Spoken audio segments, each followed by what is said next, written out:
Okay, today we have another customized coaching video for Stoxpoker.com, and this is going to be a PokerStars 114, and let's have a look. Like I talked about in the first video, we'll be collecting some stats on the opponents as the game progresses, and I mentioned what they are, and I'll just quickly reiterate. First one is number of hands, second one is VPIP, third is pre-flop raise percentage, and the last one is post-flop aggression factor. So we'll be trying to combine these stats with the manual reads we get on our opponents, particularly during high blind play, to see what we can come up with. And right now the only player I'm recognizing off the top of my head is Asvaz, who's kind of a regular, and will probably be playing decently. Now the key thing during low blind play, of course, is to not play a lot of hands early. Now, I'm going to be showing the under-the-gun hands, which this program mucks pretty quickly. So any under-the-gun hand I fold, I'll be going back and we'll be looking at, based on some feedback I got on the forum. And we'll see just how tight we should play. Because you obviously don't want to be declining blatantly positive equity plays just to play tight. But you don't want to get involved too loosely either. Okay, and there, betting out would have been fine. And now when the second 8 hits, we definitely want to bet out. Overbetting is pretty reasonable because there's a straight draw, 2 straight draws that are possible, a flush draw. And now checking the flop was arguably a bit conservative. Checking the turn would be pretty dumb. And now with this river, we're going to be looking to bet big for value. When this guy calls, we're thinking that he has some random piece, maybe a pair of 6s, something like that. We want to bet big for value. So I'm going to go ahead and overbet. It's the only way to get a big pot. And that's exactly what he has. I mean, there aren't a lot of other things he could have, okay? Because if he has an overpair to the 8s there, he's going to be raising before the flop. And we have just about all of the 8s accounted for. So it's very unlikely he has another 8. And besides that, you know, there aren't many hands you're going to limp with a 5 or a deuce. So there are very few hands you could have in that situation besides a hand like 6-6 or another low pair. And, you know, anytime in a sit and go or any type of poker game, a guy can show down a very unexpected hand, so you can never say with 100%. But that's pretty much the only hand that he could have that's consistent with his pre-flop and post-flop betting. So going back to low blind strategy, I guess the idea is that most people who play these could actually make more if they simply hit the sit out button early on and just wait until high blinds. And you shouldn't actually do that. I mean, obviously playing hands like aces or kings are going to be profitable, but the question is, where is the line? When do you cross the line? When have you begun playing too many hands? And really, if you're very new to all forms of no limit, you're going to be crossing that line very easily, because you're not going to be recognizing situations that are blatant chip winners and then you can't be passing up on. Okay, that queen 10 suited, I would play that from the button. I would raise to 75 or 90 and cut off possibly against tight opponents, but from the hijack that's a fold. And, you know, if you actually do have some no-limit experience, you might want to loosen up a little during low blind play. I would say that the loosest winners... Okay, so here with ace-jack, you'd want to play this because you're in middle position and there hasn't been a raise. If it had been raised, I lay it down. And here, limping behind, you could argue for. And if not, I don't like a big raise because I'm not looking to play a large pot here. And this will kind of isolate the guy. Okay, this call looks a little passive.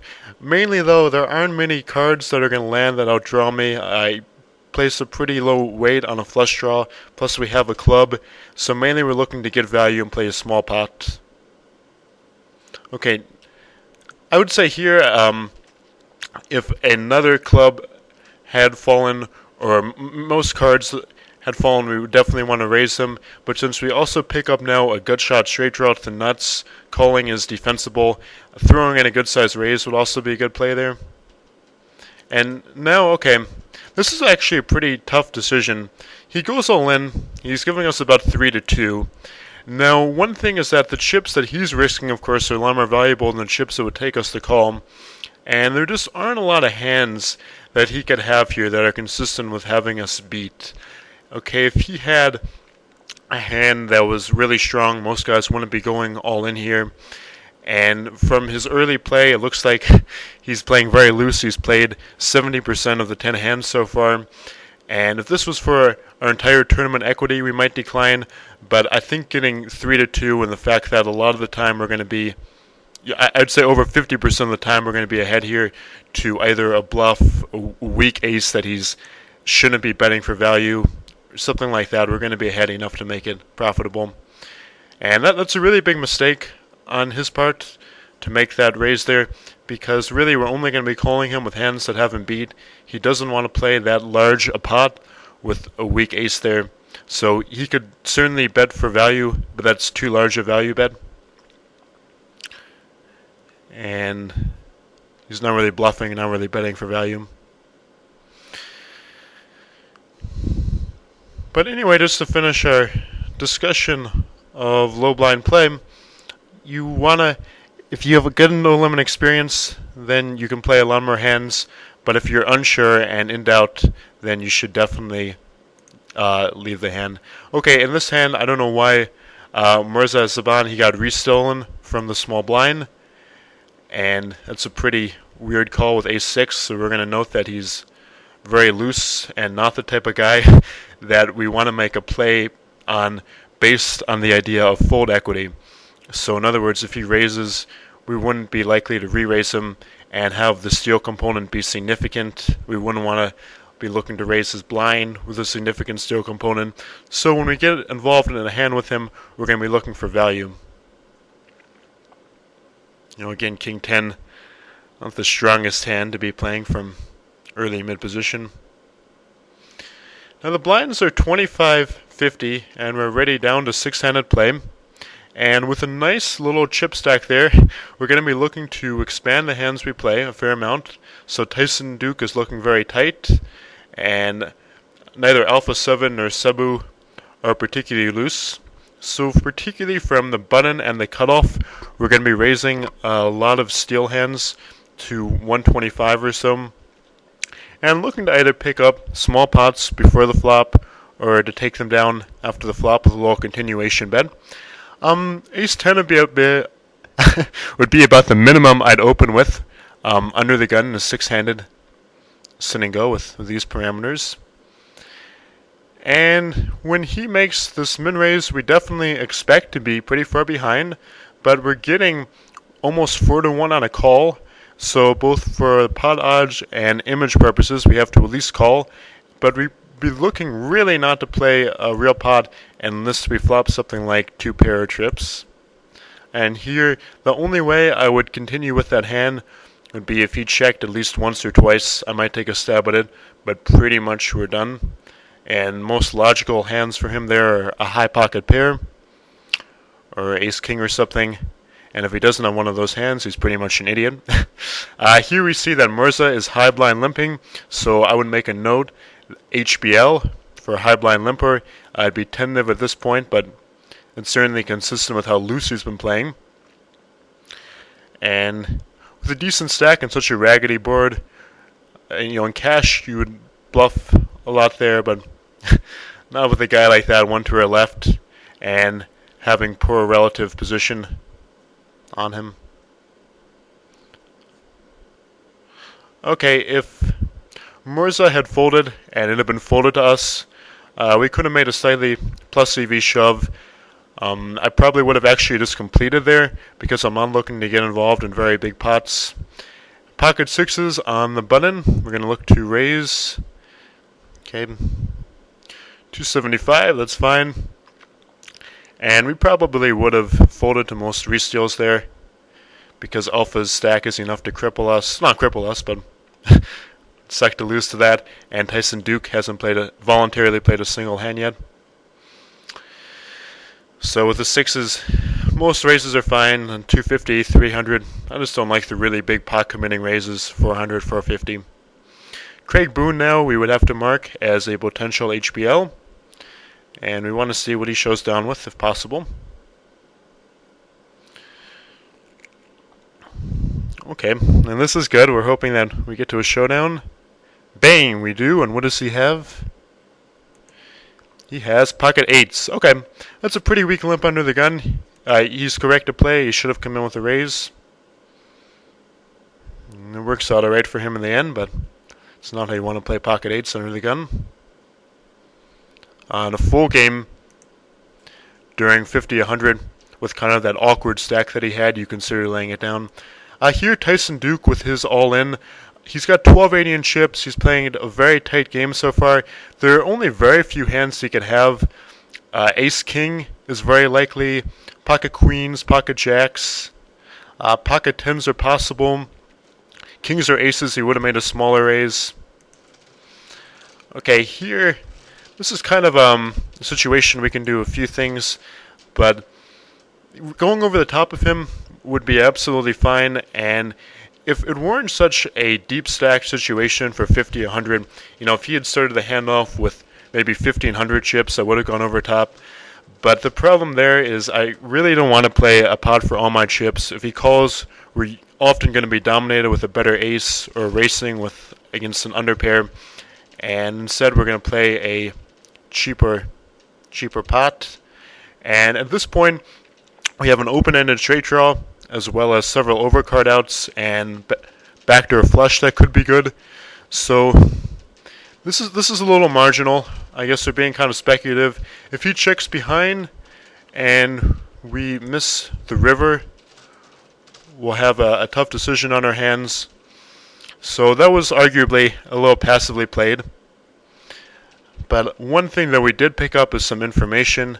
And from both that hand and previous hands, it looks like when Cebu's entering, he's got some value, and he's going to be playing fairly aggressively after the flop. Yeah, with that ace-10, really the stack sizes are pretty bad for a re-steal, and a lot of it comes down to style. So if you didn't think you're one of the better players at the table, you would be looking to, happy to gamble and play with, okay, we can't play that hand against a rock. We're going to be in pretty bad shape and certainly not getting the 3-2. But if you were not one of the better players and you were more looking to gamble, that would be a good place to re-steal. As is, we're getting the pot odds to at least call, and that was what I did just to play smaller pot. But I think the post-flop line was slightly weak. Okay, ace-queen will definitely come in for a raise. And I raise here to 350 to 450, usually more on the 350, 400 side. And now we have a bit of a decision here, but getting close to 2-1, we really pretty much have to call. I mean, he could definitely have ace-king, pocket queens or higher. That'd be very consistent with the shove, but we could also be ahead of ace-jack, suited ace-10. We would definitely want to call against an underpair, because, we're getting really good odds here. And considering that we'll be dominating some of his holdings, racing with a lot of others, we really have to call. Even though we don't want to play a big pot, the odds are too good. And let's see what he has here. He definitely has something, but... Okay, Jack-King, that's much weaker than we would expect. He plays just about no hands, and then he sees us making an early position raise when we've been relatively tight aggressive, and I think that's pretty strange. We would be much more expecting a hand like ace-jack or pocket nines, and that's definitely on the weaker end of hands he's going to be making that play with. Now we're down to 5-handed with a nice stack.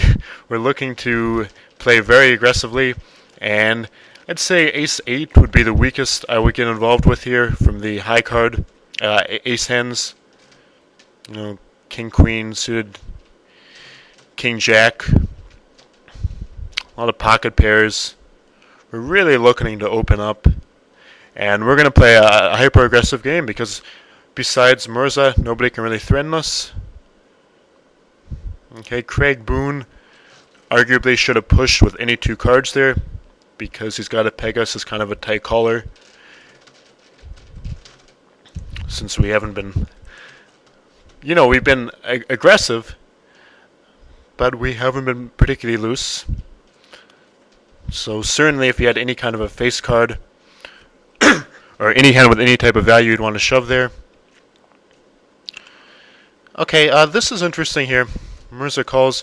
We're definitely guessing Alpha 7 as some kind of a hand, and we're very curious to know what Mirza open raised with under the gun and is now calling with. And in particular, we're seeing if he's a total maniac, whether he needs some kind of value. So this is definitely a showdown to pay attention to. And let's have a look. Okay, pocket 9s. So these are 2 very reasonable holdings. We saw a couple more wild stuff going on earlier, and now ace queen and pocket 9s. Both plays very logical. 9s hold up, which is not what we want. We want a big stacked, very loose opponent 2 to our right, rather than a better opponent 1 to our left with a larger stack. But que sera, sera. And now we'll continue to play very aggressive, but we're not happy to have a bigger stack who plays decently 1 to our left. Okay, Jack Queen.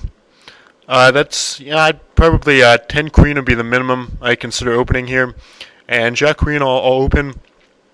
Again, now with a big raise, I really don't like a raise to like 450 there, just because you want to put the pressure on other guys, and guys will come over the top of you when you're entering a lot of pots, and when they do, you don't want to be losing a lot of chips. So if you keep on playing this small ball hyper-aggressive strategy, then that's profitable if you're not risking a lot of chips when you enter the pot. But if I kept on coming in and raising to like 600, then it wouldn't be a winning strategy anymore, because the times I was forced to make a laydown, I'd be losing too many chips. Okay, obvious call. Not much to say about that. I don't think many of you guys are going to be folding pocket jacks in this situation. We have a straight. He's got a jack. He's pretty much dead. And with 6 queen, though, he was correct to shove. That would be a plus EV shove. He had about 6 blinds and chips. And with the mid queen, that's certainly a plus equity shove. So it just goes to show that you can definitely be making a correct play, and both guys can make a correct play, and yet you lose the hand. So in that situation, he was correct to make that shove. It just didn't work out for him that time. Okay, in this situation around the bubble, we're going to be raising. Arguably, you could raise about 100% of hands on the button. Now I'd raise a total trash hand like deuce 5 offsuit. Besides that, a hand with any potential whatsoever, I'm coming in with a small raise. Okay, we're a little worried that Alpha's called this. We don't know what he has. When he checks, this is probably a good time to take a free card, because we have 2 overcards as well as a draw to the nuts, and he could be planning to check raise us, so instead we take a free card. We miss it. Now we really got a bet. Yeah, okay, good, we bet. Because he's shown a lot of weakness by checking twice, and not only, so this is a semi-bluff. 5s and 6s are certainly possible outs. The deuces and 7s that makes us straights are almost certainly outs. And when he's shown that kind of weakness, we'd pretty much bet any 2 cards. And the fact that we are able to semi-bluff rather than totally bluff totally cements the deal there. So that's cool.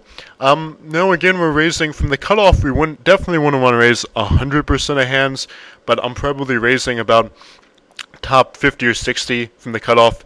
Top 75 or 80 from the button, and any suited ace more than qualifies. 4 or 7, kind of a goofy little raise.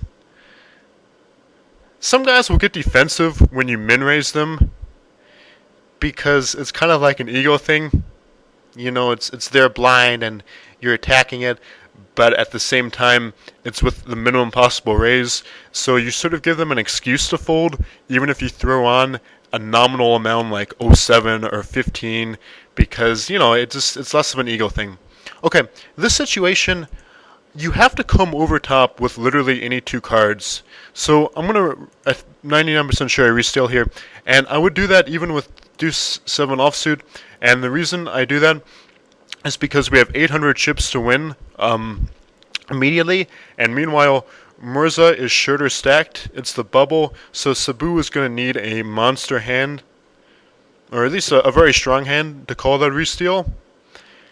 And considering that we could draw out on him, and there are 800 chips to win immediately, then we absolutely have to come over top. And 9 queen suited, totally money. It'd be a big mistake not to re-steal there.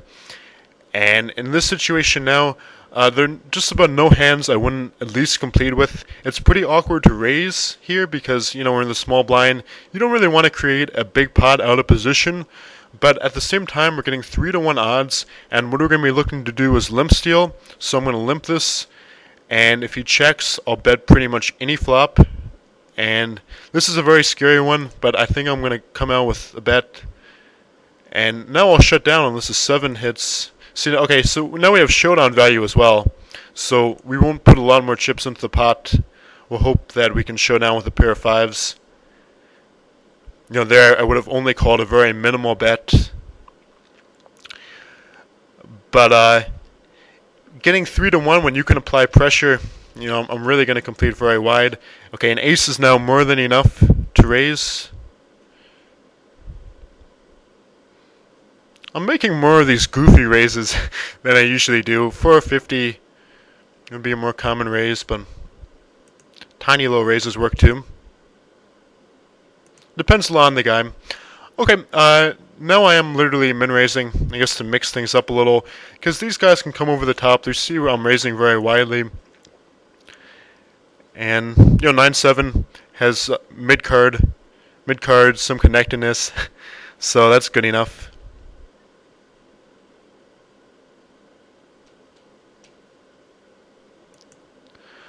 Okay, this situation...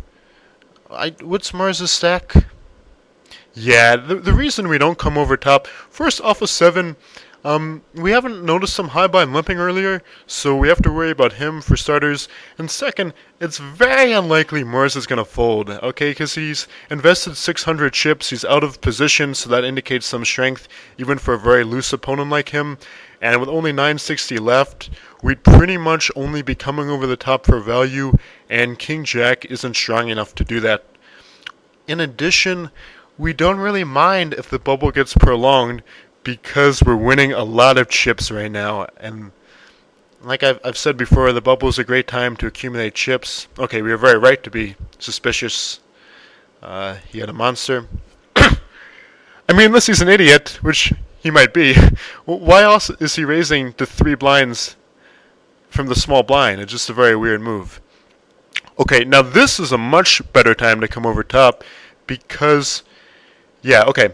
Again, this is a situation where it looks like he can just fold his way into the money if he wanted. He's really not going to be looking for a gamble right now. He's with these guys about to be one of these guys gets eliminated and he's in the money, and he's going to be calling very narrow when we come in with that re-steal. And on the off chance he does have a premium hand, 5-6 suited holds up very well against the top hands. So that's a very solid play, that very good time to re-steal. And the times we wouldn't be making the play of that last hand, I'll go back to it for a sec, because it's a pretty key hand there.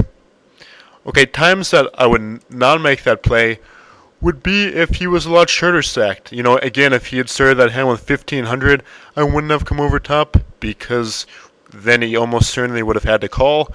But now he's not going to be calling. Okay, these guys have shorter stacks, and it looks like a definite steal raise because he's raising the 3 blinds on the button.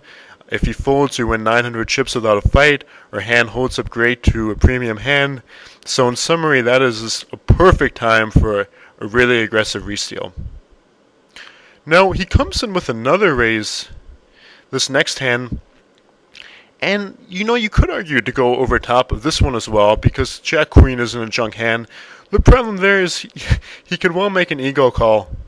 We just went over him with a re-steal the previous hand, And his 800 kind of says, alright buddy, you came over top of me last time. This time I'm playing the hand. And there are a lot of hands where even if it was minus equity to do so, he would call rather than allow himself to get bossed around. And Jack Queen isn't a monster either. We're also happy to keep on playing this bubble. I mean, look how many chips we've won just during the bubble.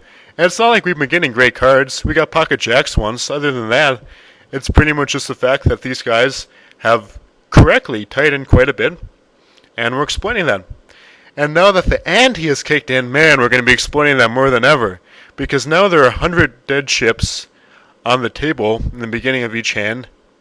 And it's just a really profitable opportunity to be playing very wide. And now again we come in all in over top. The 1,000 chips is sitting on the table. And we risk our stack because it's not an entire stack, okay? We're only risking the 600 he's bet plus the extra 2,000. So we could lose this hand and still be in great position. But at the same time, again, what hands can he call with? Not many. And when he does, we'll gamble with him. But you know what? He's second chip leader on the bubble. So we got to put him through the test, particularly when there's 1,000 chips to be won just by making an aggressive play immediately. So there, I wouldn't have done that with literally any two, but pretty much any hand with some kind of value, any ace, any pocket pair, any suited king, any two Broadway cards, mid-suited connectors like 6-7 suited. Yeah. 2 king, I guess I should have played that. I don't know, I guess maybe I'm playing a lot of hands and didn't feel like playing that. You could come in with a small raise there. I don't think it's plus equity to shove that because pretty much any time you're getting called, then you're going to be dominated. These guys are, any time that it's folded to the small blind, he's going to be correct to shove. Okay, we have effective stacks of under 10 blinds in any small blind, big blind scenario. And okay, so here, and with effective stacks like that, and the ante as well, you're correct to shove almost any two. Now, I'm going to be at least completing, if not shoving, with any two, because you're getting 4-1 on the complete, and 4-1 is really good odds, so definite shove. I'd shove or complete, at least complete any two, and King Jack is an easy shove there.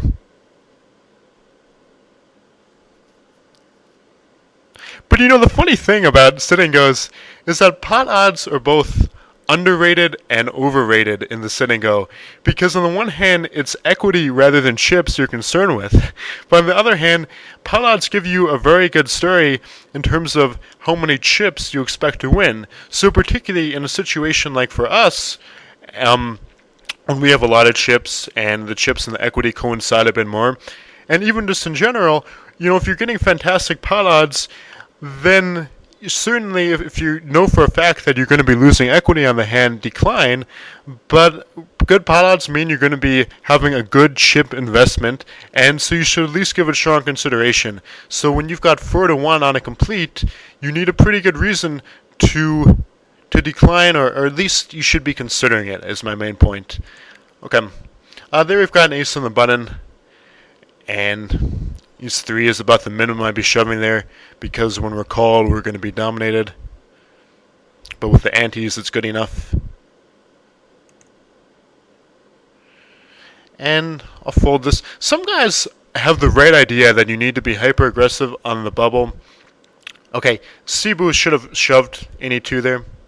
But they don't do it in a very smart way. So for instance, they would have shoved that deuce for offsuit. And you don't want to shove literally every hand, because the problem there is that guys begin seeing that you're going to push any two when they want to make a stand, and you want to be very aggressive, but you've got to be at least somewhat selective, or at least give the image of it. And in this situation, we definitely fold. This guy's all in. And not only are we not getting value, but we like the bubble. Okay, we're winning all our chips now. with bubble play, and we want the bubble to continue. In fact, we don't want anybody to get eliminated in this hand. I don't know which guy's the shirt stack right now, but we're hoping that the shirt stack stays in because we're winning so many chips right now. It's beautiful. Win your chips in the bubble. Great. Okay. Now, in a situation like this, if it's folded to us, we're going to shove literally any 2 cards. And the reason for that, well, it's not folded to us, and we have a great hand, but if it had been folded to us, I would shove even Deuce 3 offsuit, because this guy was only 470 left, and so Alpha 7 is probably only going to be calling with Ace King, Pocket Aces, Pocket Kings, Pocket Queens. I mean, you really can call it with just about no hands, so if it had been folded, we'd shove any 2. As is, we talked about wanting to prolong the bubble, but this is too much value in Big Slick not to play that. So,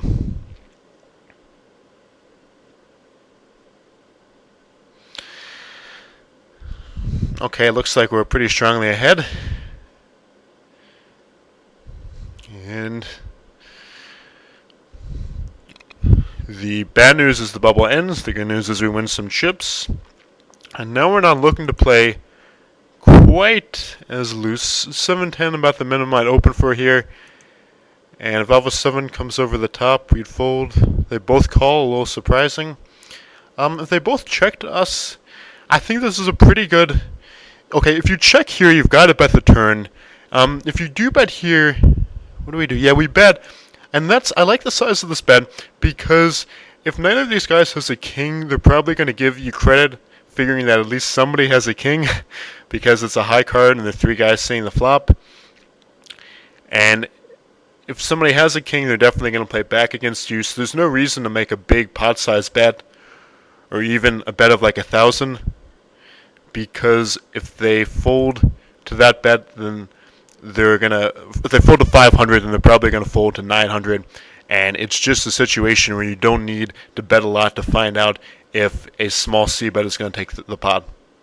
Okay, here we've got a premium hand. It's a little suspicious when this guy limps, so I might check some hands, like if I had 5, 6, I might check and take a free flop in position. But, with the premium hand, we're just going to shove. And we'll see if he was trapping. Again, it is a little suspicious when a tight, aggressive guy limps on you like that. Okay, and indeed, he had jacks. But certainly, with ace-jack suited, you're going to shove some. Again, what can you do? We would shove almost any 2. He's the shirt stack, so, you might call a bit wider. Obviously, we'll shove ace-king.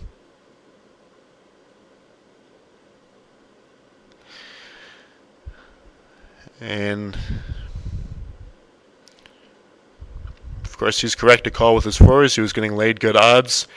And not only that, but otherwise he's the shirt stack. It's looking like he's going to be 3rd place anyway, so he's definitely correct there. And a situation like this, again, the stack sizes now are slightly awkward because we're dealing with an effective stack. We run 9 blinds, 1 to our left. So we got a couple options with hands like these. Laying them down is totally fine. You could also raise like 900. If Alpha was going to raise the 1, I would just shove, because Cebu, if he had a hand like Pocket Deuces, might think that he has fold equity if he re-steals. If he's going to make the non-all-in I talk about in my book, where you make a pot committing bet that blatantly puts you all in but looks like, hey, it could be for value, then I would have, on his part there, raised more to like 1,600 or something, but kind of a small point. Cebu should probably be shoving any 2 into us now. Okay, he's got a stack of about 6 or 7 blinds, so unless we're calling very wide, then he's be correct to do that. We're definitely not correct to shove here. We could either limp or fold. Okay, this hand has no showdown value. We have just about 0 chance of taking on a showdown, so our only chance of winning is to bet. And he's not going to be looking to play a big pot with Cebu, most likely the 3rd place finisher. So that's a pretty definite flop bet. If you did check the flop and you check behind, betting the turn would be totally mandatory. Okay, as per the feedback form, I'll show you guys when I'm folding under the gun. I'm kind of surprised I fold this. I think normally I'd raise this to about 900. Some Alpha 7 should be pushing that hand. Just about anything with effective stacks of around 7 blinds. Maybe total junk, he'd be correct to fold. Okay, here we're getting about 3 to 2. And if this guy has overcards, we're going to be 2 to 1. If he has a hand like Ace 5 or something, it'd be very debatable. As is, since we have a lot of stealing equity, if we fold, I think we're probably going to fold this. Calling would be very marginal from a chip perspective, and it's probably an equity loser. And we're no longer in anywhere the great situation we were in the bubble. The bubble is just a thing of beauty, and you got to be ruthless on the bubble. And now the stacks have become a bit more awkward. You know, those 9 to 14 stacks I call a bit awkward, but you know, we'll just play aggressive and do what we can. That situation, you could have made a smaller raise, but since I all in my big hands to be consistent, I mean, I'll shove my more marginal hands. I'll also shove my better hands, just so guys can't pick up that kind of read. And also, jacks out of position are pretty vulnerable, so just shoving is good there. Okay, now I would have made a note on Cebu, and the note I abbreviated PSFSB, if you were to see my stars notes. And what that stands for is pushing standards from small blind. And he's folded 2 straight hands from the small blind that he arguably could have been shoving with any 2 cards. So that's pretty weak, and I would make the note to indicate that when he does shove from the small blind or make a play, he probably has some kind of a hand. And now we're suddenly getting really good cards. We shove again, and he's correct to call with, I'd say, any pocket pair, just about any ace, a lot of hands, because he's going to know that we've been shoving very widely. He probably assumes that we're shoving, if not 100%, extremely widely. And unless he's got pretty weak... Okay, well, ace-jack is an obvious call for him there. And he could have been calling with a lot of weaker hands and been correct. Okay, now we're heads up against a fairly tight opponent with effective stacks of 7 or 8 blinds, so going to be shoving pretty wide. Ace 8 more than qualifies. Any ace we gleefully shove. I definitely shove any king, most queens, any pocket pair. A9 suited.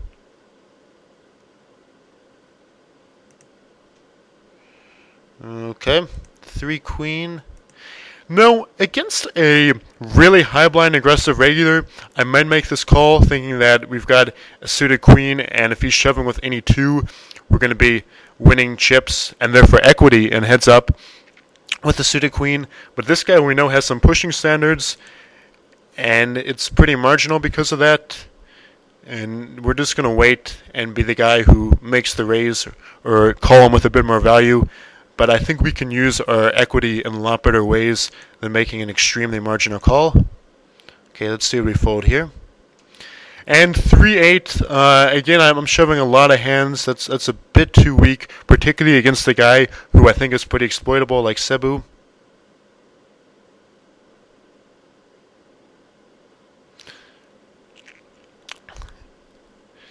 And what kind of hand will we need to call? Well, now he's got about... Okay, so now he does shove. Queen-jack. Queen-jack, we would definitely shove.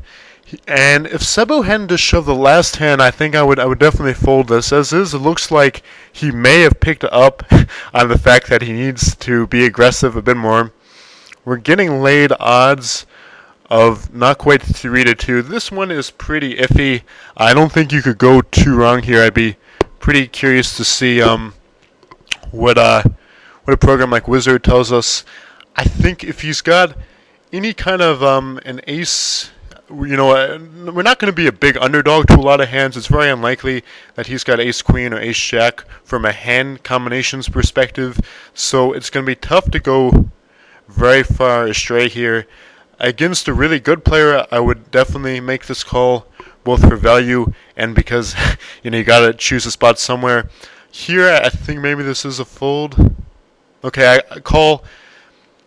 Definitely, this would be the weakest hand I'm calling with. And okay, it turns out he's got a total buff, so we did good. But with anything weaker, we would definitely fold. And mainly when we're up against better guys, it's more of a call. And as is, you want to minimize your big mistakes, and it certainly wasn't a big mistake at least. So now we're going to end this video by looking at Wizard and seeing, I've preloaded, put this on, and okay, that one is saying is very even. So early on, we have a lot of hands that it's saying are pretty marginal. These yellow ones are possible errors. And Ace King as a possible error. Let's see what that one means. Okay. So I guess it's saying that that is a possible, I don't know, maybe for meta concerns there. If it's doing a future game simulation off the top of my head, I'm not completely sure why it would suggest that that's as close as it's saying it is with Ace King. I would definitely widen the ranges because I'm pretty sure that's positive equity. And with these programs, you always have to make sure you agree with the ranges because they can only give you as much as what you put in. And this is, I think, one of the first times I've ever seen an exact tie from Wizard's standpoint. Opening a 40%. Let's see, that seems pretty reasonable. I would actually, based on what he was doing, put him a bit tighter and think that he would need some kind of a king. Maybe Jack 10 would be the minimum I think he's shoving there. And in that situation, we would have actually wanted to have folded. So again, that's a pretty marginal call. But overall, I think it was a pretty good tournament, and we really played the bubble very aggressively, and that's where we really won the tournament. So that's it. Hope you guys enjoyed the video, and signing off.